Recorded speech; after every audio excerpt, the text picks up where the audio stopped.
आमिर मतीन साहब, ट्रांसमिशन में बात ये भी हुई थी कि ये लोग अपने हलकों में नहीं जा पाएंगे, लेकिन एक तरह से ये पीटीआई के हिमायत याफ्ता लोगों की पहली विकेट गिरी है। आप क्या समझते हैं, ये सवाल जो इरशाद साहब ने उठाया है, इन लोगों की तादाद मजीद कितनी हो सकती है? जी, अभी तक कोई मेजर किस्म की वहाँ पे बगावत नज़र आती। मेरे ख्याल इतना आसान नहीं है। ये हिमायत याफ्ता अफराद जो पीटीआई के जीते हैं, ये केपी में ख़ास तौर पे आप देखें वैसे ही बड़ा मुश्किल होगा जिस किस्म की वहाँ पे लैंडस्लाइड विक्ट्री उनको हुई है। वहाँ पे जो माहौल भी है वो घरों में जाना लोगों का बड़ा मुश्किल हो जाएगा। फिर ये है कि उनके एक प्रैग्मेटिक रीजंस भी हैं। केपी में उनको गवर्नमेंट बनाने से कोई नहीं रोक सकता, उनकी वहाँ पे गवर्नमेंट बनेगी और जो एमएनए भी होते हैं उनका भी इंटरेस्ट होता है कि अगर उनके होम प्रोविंस के अंदर उनकी अपनी गवर्नमेंट हो तो उसके अंदर उनका मफाद भी होता है। अभी तक जो 3-4 लोगों के नाम आए हैं उनमें से 2 की तो बड़ी ही कंट्रोवर्शियल विक्ट्री है और चैलेंज हुई हुई है और इस बात का भी इम्कान है कि वो शायद रिवर्स हो जाए। बाकी 2 के भी पहले भी ताने माने जो थे वो नून लीग के साथ मिलते थे। अभी तक कोई ऐसा नहीं हुआ, मगर ये आइंदा आने वाले दिनों में तादाद बढ़ सकती है। मगर ये पक्का है कि जो इस वक्त सूरत हाल है, जिस किस्म का वोट लिया है पीटीआई ने, कि जो भी करेगा at the cost of his political career करेगा, उसके बाद उसका कोई मुस्तकबिल नहीं सियासत में रह जाएगा। और ये जो अभी नज़र आ रहा है कि जो भी पॉसिबिलिटीज़ नज़र आ रही हैं हुकूमत बनने की, वो कोई मुस्तहकम हुकूमत बनते हुए नज़र नहीं आती। और ये पता नहीं है कि अगला इलेक्शन कितने अरसे बाद दोबारा हमें करवाना पड़े, क्योंकि इस वक्त न्यूमेरिकल सिचुएशन ये भी है कि कोई भी पार्टी मेजर, ना पीपल्स पार्टी ना नून लीग, एक दूसरे के बगैर गवर्नमेंट नहीं बना सकते। ये पॉसिबल नहीं है। इन दोनों को जो भी है इकट्ठे कहीं ना कहीं बैठना पड़ा है। और नज़र भी आता है कि बिलावल भुट्टो साहब जो पहले बहुत कहते रहे कि वो किसी सूरत में भी पीडीएम नहीं बनाएंगे और नून लीग के साथ नहीं बैठेंगे, तो वो अब वो बातचीत उनकी चल भी रही है, मज़ीद भी चलेगी। पर इस वक्त जोड़ तोड़ जो हो रहा है उसके अंदर ये देखा जा रहा है कि पीपल्स पार्टी वो ज़ाहिर है अपना प्राइम मिनिस्टर चाह रहे हैं और वो कह रहे हैं इस दफ़ा हमारी बारी है। और अगर उनको वो पंजाब की गवर्नमेंट तो देनी क्या, वहाँ वो बिल्कुल नून लीग बना सकती है, तो सदर की ओहदा भी शायद उनको नून लीग के लिए वो आमादा हों। और नून लीग ज़ाहिर है चाहेगी कि वो इस बात के लिए कि वफाक और सूबे के अंदर, पंजाब के अंदर वो अपनी हुकूमत बनाएं, मगर हो सकता है वो असदारी के लिए या पीपल्स पार्टी के किसी नुमाइंदे को सदारत के लिए वो दें। मगर ये जोड़ तोड़ शुरू हो गई है। इसके अंदर एक वो जो हम एलिफेंट इन द रूम है वो पीटीआई के अफराद हैं कि जो ये बात होती रही कि पहले ही नवाज शरीफ साहब ने अपना कद नहीं बढ़ाया, बल्कि मैं समझता हूँ अखलाकी तौर पे मज़ीद थोड़ी सी उनकी शान में कमी हुई है कि जिस तरह की उन्होंने जो पहली तकरीर की है उसके अंदर अभी भी वो मैसेज नहीं ले रहे हैं कि वो बुरी तरीके से हार गए हैं, उनका बयानिए को रद्द कर दिया गया है। वो भी कह रहे हैं, लोगों से पूछ रहे हैं कि आपको मैंने बड़ी यहाँ पे कमाल कर दिए थे, इकॉनमी ठीक कर दी थी। उनके जो ये बयान था, उनके जो ये दावे थे, अवाम ने, वोटरों ने लार्जली कोई 3-3.5 करोड़ के करीब जो वोटर है उसने रद्द किया है उनको। तो उनको मज़ीद मेरा ख्याल है ये जो जोड़ तोड़ की सियासत में पड़ गए हैं और ये गुंजाइश ना निकालना पॉलिटिकल पार्टीज़ के लिए, अदलिया के लिए, बाकी इदारों के लिए कि जो होना था हो चुका और बहुत बुरा हुआ, बहुत ही बुरा हुआ, मज़ीद नहीं होना चाहिए। कम से कम 2-3 चीज़ें मैं समझता हूँ लाजमी है।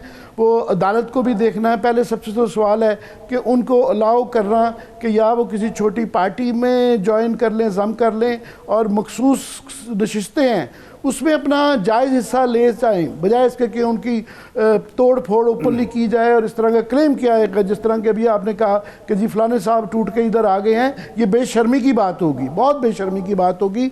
आइडली तो नवाज शरीफ साहब को मैं समझता हूँ कि अपनी अगर उन्होंने इज़्ज़त बहाल करनी थी तो उनको रिज़ाइन कर देना चाहिए या कम से कम दस्तबरदार हो जाना चाहिए कि एक सीट से 3 टाइम प्राइम मिनिस्टर मानसेरा से वो हारे हैं। दूसरी सीट जिस तरीके से वो जीते हैं वो 100% के करीब चांस है कि वो रिवर्स हो जाएगी, क्योंकि वहाँ पे ये पॉसिबल नहीं है कि जिस तरीके से वो उनका जो फॉर्म 47 है उसमें पीपल्स पार्टी को एक सीट नहीं मिली, जमात इस्लामी लियाकत बलोच का हल्का है, उन्होंने खुद वोट डाला है, उन्होंने अपने आप को भी नहीं डाला, ज़ीरो डाला हुआ है। तो जिसने भी उनके फॉर्म के अंदर जल्दबाजी की है, इतनी ज़्यादा बेवकूफ़ी से किया है कि वो नज़र आता है। उनकी शान नहीं है नवाज शरीफ साहब की कि इस तरह का चोरी शुदा, इतना ब्लेटेंट किस्म के एक दस्तखत के दस्तावेज़ के ऊपर जो है वो प्राइम मिनिस्टर के लिए कोशिश करें। उनको दस्तबरदार होना चाहिए। आगे ही काफ़ी मैं समझता हूँ अखलाकी तौर पे बहुत सवाल आ गए हैं नून लीग पे और पीपल्स पार्टी, ये एक इम्तिहान में है। ये जो पावर ग्रैबिंग के अंदर सब चले गए हैं। और दूसरा मैं समझता हूँ बहुत ही ज़रूरी है कि वहाँ पे केपी के अंदर पीटीआई के जो हमायतशुदा लोग हैं उनको गवर्नमेंट बनानी दी जाए, उनको उनकी मखसूस नशिस्तें दिलवाई जाएँ।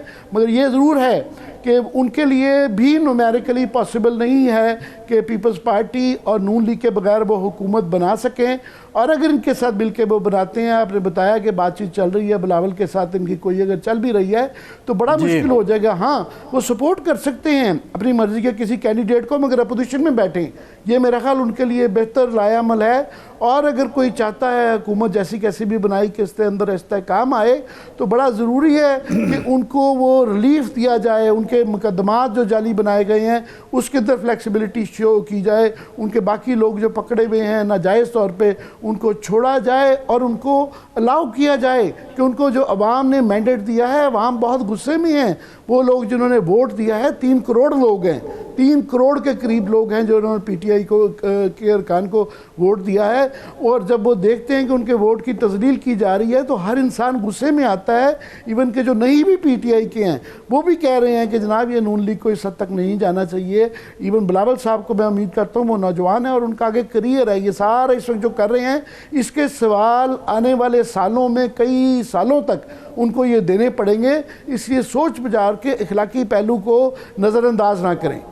जी ठीक है आमिर साहब, अब बात सियासी रवैये की है।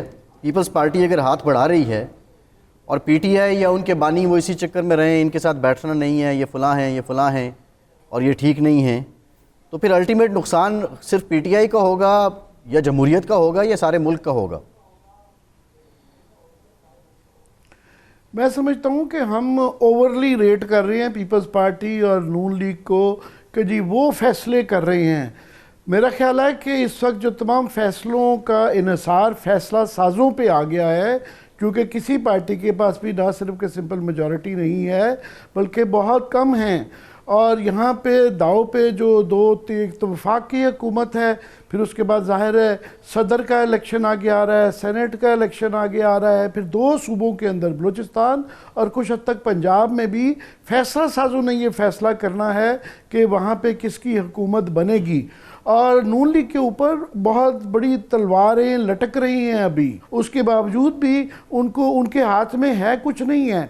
वो इसलिए कि ये जो तकरीबन 30 से 50 सीटें हैं जो कि क्लियरली जिसके अंदर इतने बुरे तरीके से पेपर वर्क किया गया हुआ है और वो अदालत में मौजूद हैं, वो चैलेंज हो के इवन नवाज शरीफ साहब की खुद सीट वो एक मज़गा खेज़ कागज़ है उनका 47 फॉर्म, मैं दोबारा रिपीट कर दूं, उसको देख के हंसी आ जाती है कि सिर्फ 4 पार्टियों को वोट मिले हैं, बाकी सबके 0-0 हैं। और भाई उस कैंडिडेट ने तो डाला होगा। इमेजिन किया जा सकता है कि लियाकत बलोच के हल्के में 0 वोट हो, लियाकत बलोच का अपना वोट ना हो, पीपल्स पार्टी का कोई वोट ना हो, 1 वोट भी ना हो, तो वो तो कोई छोटे से छोटा जज भी 1 मिनट में मेरा ख्याल उड़ जाएंगे। तो नवाज शरीफ साहब के लिए बहुत बड़ी एक बेइज्जती होगी कि मानसहरा में हार गए हैं और लाहौर का उनका अगर ये रिवर्स हो जाता है तो ये बहुत, और उन सबके ऊपर 30 से 40, वो अलग बात है कि हमने देखना है कि ये लंबे रूट से ट्रक की बत्ती के पीछे ट्राइब्यूनल्स के चलते हैं, ये हाई कोर्ट के लेवल पे एक प्रेसिडेंट बन जाए, क्योंकि वहाँ जो सलमान अकरम राजा साहब ने चैलेंज किया हुआ है वो प्रोसीजरल किया हुआ है कि जनाब मुझे ये प्रोसीजर फॉलो नहीं किया गया तो इसलिए जुरिस्डिक्शन हाई कोर्ट की वो जस्टिफाई कर रहे हैं।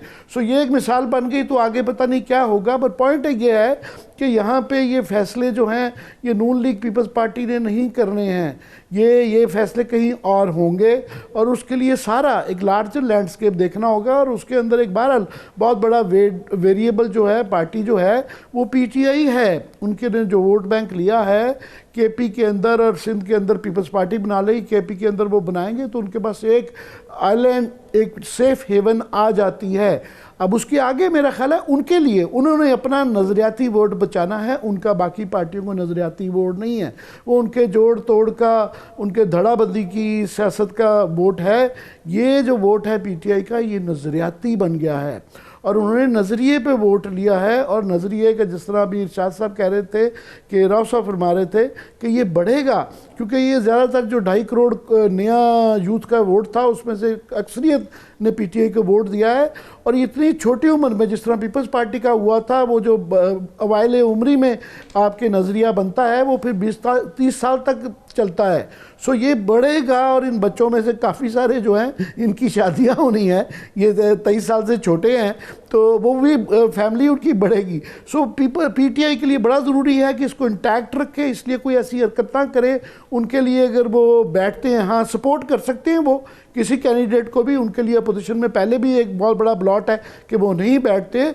और इख्तियार से ज़्यादा उनके लिए हो गया है एजेंडा, कि एजेंडे के अंदर मुल्क को भी संवारा जाए, अपनी भी जो है सूरत हाल है वो बेहतर की जाए, एक डील लिया जाए और इन रिटर्न वो अपोजिशन में बैठें, अपनी कंट्रीब्यूशन करें। और उसके लिए ज़रूरी नहीं है कि वो नून लीग या पीटीआई वो एक थर्ड पार्टी का, किसी छोटी पार्टी के आदमी को, इंडिपेंडेंट को सपोर्ट कर सकते हैं, जिसके साथ पीपल्स पार्टी भी नेगोशिएट कर सकती है। तो वो लीड अगर वो नहीं कर रहे होंगे पीटीआई वाले, तो फिर बाकियों के लिए भी इजी हो जाता है ज्वाइन करना। उसके लिए वो कैबिनेट में अपना हिस्सा ले लेंगे कि जी हमें ठीक है, फिर फाइनेंस मिनिस्ट्री दे दें, फॉरेन दे दें, प्राइम मिनिस्टर लेट से कि कोई किसी छोटी पार्टी का किसी उसको प्रपोज कर देते हैं। सो ये ऑप्शन उनके पास हैं। पर मोस्ट इम्पॉर्टेंटली पीटीआई के लिए जो है उन्होंने अपना नज़रियाती वोट को बचाना है, इसलिए वो बड़ा सोच समझ के करना पड़ेगा उनको। सही।